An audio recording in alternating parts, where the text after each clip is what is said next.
Good afternoon students. आज हम लोग 30 जून की करंट अफेयर्स को डिस्कस करते हैं। आज बहुत दिन बाद क्लास हो रही है, सॉरी फॉर दैट, क्योंकि थोड़ा हेल्थ इश्यूज आ गए थे। अब से सेशन रेगुलर होंगे। चलिए, फर्स्ट न्यूज़ पे आती है हमारी, क्या आ रही है? MPEDA की। MPEDA का फुल फॉर्म क्या है? Marine product export development authority. ठीक है, MPEDA। इसने क्या ऑर्गेनाइज कराया? इसने एक सी फूड ओलंपियाड ऑर्गेनाइज कराया है। क्या ऑर्गेनाइज कराया? एक सी फूड ओलंपियाड ऑर्गेनाइज कराया है। ठीक है, किससे ऑर्गेनाइज कराया है?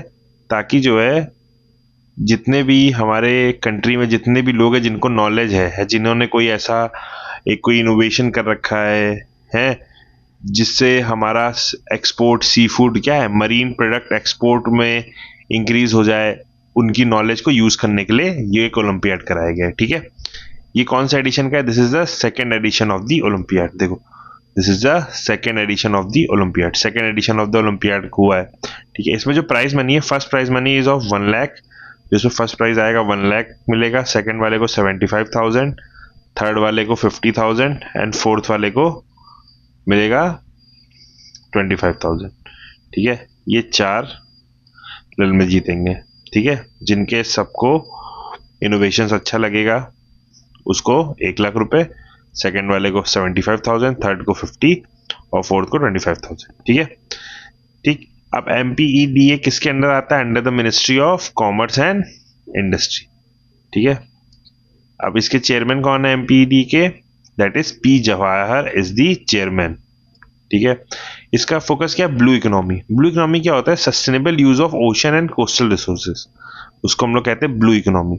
और किसी भी इकोनॉमी में, जैसे इंडिया है, इंडिया जो है यहाँ से बे ऑफ बंगाल, इधर अरेबियन सी और यहाँ पे इंडियन ओशन, 3 साइड से वाटर बॉडीज से इंडिया सराउंडेड है। तो इंडिया के पास बहुत अच्छा रीजन है कि इंडिया अपनी क्या कर सकता है, ब्लू इकोनॉमी को और स्ट्रॉन्ग कर सकता है। ठीक है, ब्लू इकोनॉमी को और स्ट्रॉन्ग कर सकता है और स्ट्रेंथन कर सकता है और एक्सपैंड कर सकता है, जिससे इंडिया को ही हेल्प होगी।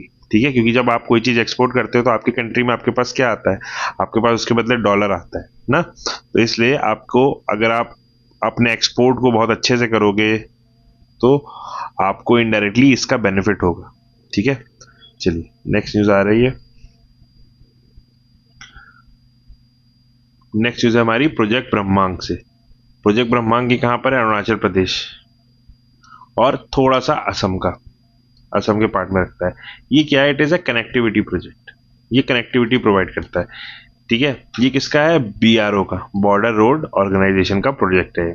ठीक है, इसका 16th रेजिंग डे कंप्लीट हुआ कब? 29 को, राना घाट में। ठीक है, अब तक इसमें 811 किलोमीटर्स की रोड और 86 ब्रिजेस का कंस्ट्रक्शन हुआ है। ठीक है, अब ये किस लिए जरूरी है? क्योंकि हम लोग को पता है अरुणाचल प्रदेश एक बॉर्डरिंग स्टेट है, जो वो भी हमारे सबसे अगलीस्ट नेबर चाइना से। ठीक है, और तो इसलिए क्या होता है, अगर इस स्टेट में हम लोग कनेक्टिविटी नहीं देंगे तो कल के दिन इनकेस चाइना कभी अटैक करता है तो इंडियन आर्मी का मूवमेंट स्लो डाउन होगा। ठीक, तो इसीलिए इन सब कनेक्टिविटी प्रोजेक्ट को लॉन्च किया जाता है बॉर्डर स्टेट्स में, कि हमारी आर्मी का मूवमेंट फास्ट हो सके। दूसरी चीज, अरुणाचल प्रदेश क्या ऐसा हिली टेरेन है। ठीक है, ऐसे हिली टेरेन है, हिली रास्ता है। अब इस एरिया के लोगों को, इस एरिया के लोग से कनेक्टिविटी करने के लिए आपको एक प्रॉपर रोड देनी पड़ेगी माउंटेन्स के थ्रू। है, ऐसे ऐसे करके माउंटेन्स में रोड ऐसे ऐसे करके ही तो होती है, तो ऐसे आपको रोड की कनेक्टिविटी हर माउंटेन के थ्रू देनी पड़ेगी।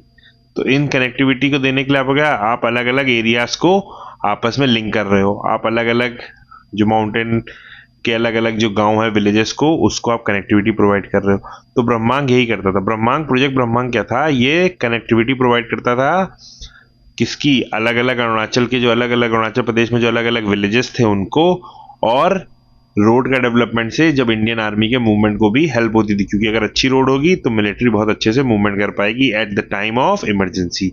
ठीक है, connectivity for national security and border areas, development maintenance of strategic road, important roads के लिए। ठीक है, चलिए नेक्स्ट न्यूज पे आते हैं। इंडियन आर्मी ने एक नई बटालियन बनाई है। ठीक है। उस बटालियन का नाम है बाज बटालियन। ये बटालियन जैसे क्या है, ये बटालियन जो है एक्सेल होगी किसमें, ड्रोन्स में, ड्रोन्स या अनआर्म्ड व्हीकल्स में, यूएवी, अनआर्म्ड व्हीकल्स होते हैं, यूएवी, ड्रोन्स, इन सब में जो क्या होता है, आप जो ऑपरेटर होगा वो अपना सिर्फ नीचे बैठा रहेगा और बाकी जो ये ऑपरेटर यहाँ बैठा रहेगा और ड्रोन्स अपना, आप उसको एनिमी एरिया में भेज के अटैक करा सकते हो या सर्विलांस कर सकते हो। ठीक है। इस रेजिमेंट का नाम क्या है, बाज बटालियन। ठीक है, बाज बटालियन ये इंडियन आर्मी की सबसे लेटेस्ट बटालियन है। ठीक है।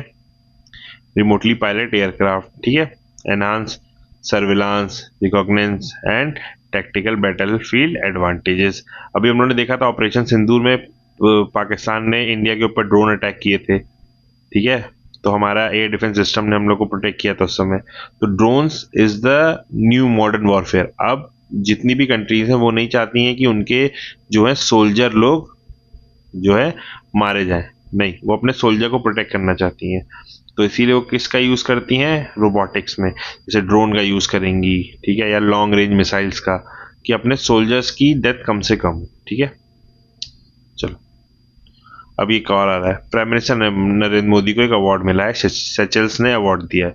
अच्छा, अवार्ड क्यों दिया, एक्चुअली सेचल्स का 29 जून को इंडिपेंडेंस डे होता था। ठीक है। 29 जून 1976 को ब्रिटिश ने सेचल्स को इंडिपेंडेंस दी थी। तो PM Modi was a chief guest. Chief guest कहाँ पे, सेचल्स में। ठीक है।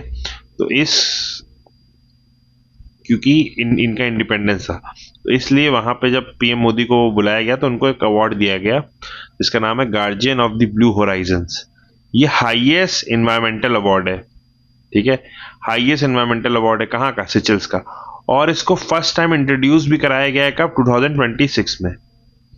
तो इसी साल इसको इंट्रोड्यूस किया गया और फर्स्ट अवार्ड किसको दिया गया, first award was given to Modi. मतलब आज ही ये अवार्ड का ये हुआ कि आज ही से ये अवार्ड को दिया जाएगा और फर्स्ट टाइम किसको दिया गया, प्राइम मिनिस्टर मोदी को। ठीक है। PM Modi was the first ever recipient of this award. First ever recipient of this award है, इनॉग्रेटेड इन 2026। ठीक है। Chief guest in the award ceremony Seychelles. ठीक है। सिचल्स की देखो कैपिटल क्या है, विक्टोरिया आइलैंड। सिचल्स कहां पर है, इंडियन ओशन साइड पे। ठीक है। इंडिपेंडेंस कब गेन किया था, 29 जून 1976। किससे, ब्रिटिशर्स से। ठीक है। इंडिया और सेशल्स में ये चीज याद रख लेना कि guardian of the blue horizon award मिला गया। इसको प्राइम मिनिस्टर मोदी को दिया। किसने दिया, सेचल्स ने दिया। क्यों, क्योंकि सेचल्स ने ये कहा कि प्राइम मिनिस्टर मोदी ने इन्वायरमेंट के लिए बहुत अच्छा काम किया। जैसे उन्होंने कई सारी स्कीम लॉन्च करी है, एक पेड़ माँ के नाम। ठीक है। और दूसरा दूसरा उन्होंने ऐसे कई सारे इनिशिएटिव जैसे इंटरनेशनल बिग कैट अलायंस ये सब लॉन्च किया है जिससे एनवायरनमेंट को प्रोटेक्शन करते हैं। तो इसीलिए पीएम मोदी को ये अवार्ड दिया गया। ठीक है। अब देखो नेक्स्ट न्यूज हमारी आ रही है कि जो टूरिज्म इकोनॉमी है इंडिया की, ठीक है, टूरिज्म इकोनॉमी, वो इंडिया की उससे रिलेटेड न्यूज है। Indian tourism sector contributes 231.6 billion to national economy.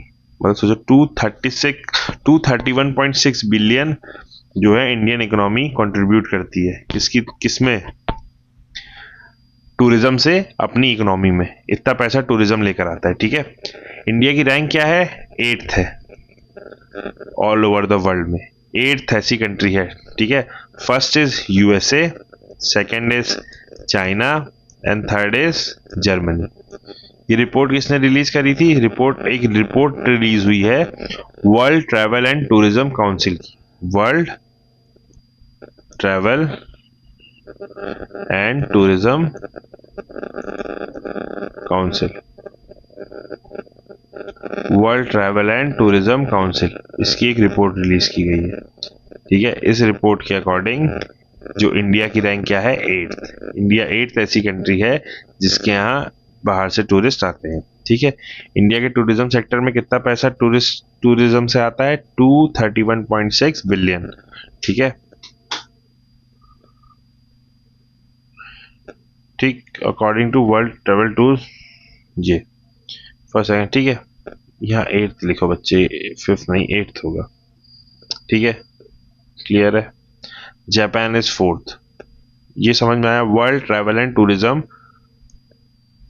ठीक है, इसकी रिपोर्ट है, ये ऑर्गेनाइजेशन है, इसने रिपोर्ट रिलीज करी, उस रिपोर्ट के अंदर इंडिया की 8th रैंक आई है, ठीक है। टॉप टूरिज्म इकोनॉमी में इंडिया की rank is 8th। First rank is USA, second rank is China, third rank is Germany, ठीक है। ये अलग अलग फैक्टर को देखता है कि कौन कंट्री में कहाँ टूरिस्ट का फुटफॉल पड़ रहा है, ज़्यादा आ रहा है, कितना टूरिस्ट पैसा खर्चा कर रहा है, ठीक है। और Ethan was became the 96th grand master. Ethan was became the 96th grand master chess के, चेस में ग्रैंड मास्टर होते हैं, ठीक है। ये इथेन वाज गोवा से हैं, ही इज ऑफ 14 ईयर्स, 14 साल का लड़का है ये, ठीक है। विश्वनाथन आनंद क्या थे, फर्स्ट ग्रैंड मास्टर थे, ठीक है, क्लियर है। Ethan was is the 96th chess grand master, he belongs to Goa. और इंडिया अगर पूछा जाए who was the first grand master of India, that was Viswanathan Anand, ठीक है। चलो, ये सारे पॉइंट्स है, एक बार रिमाइंडर पॉइंट्स है, एक बार तुम लोग सब लोग इसको देख लो और रिवाइज कर लो, ठीक है। बाकी आज के लिए इतना ही, कल से हम लोग धीरे धीरे शुरू करेंगे वापस, जो पुरानी हम लोग की न्यूज़ है उसको भी कवर करेंगे। ओके बच्चों, बाय बाय, गुड नाइट, अपना ध्यान रखना।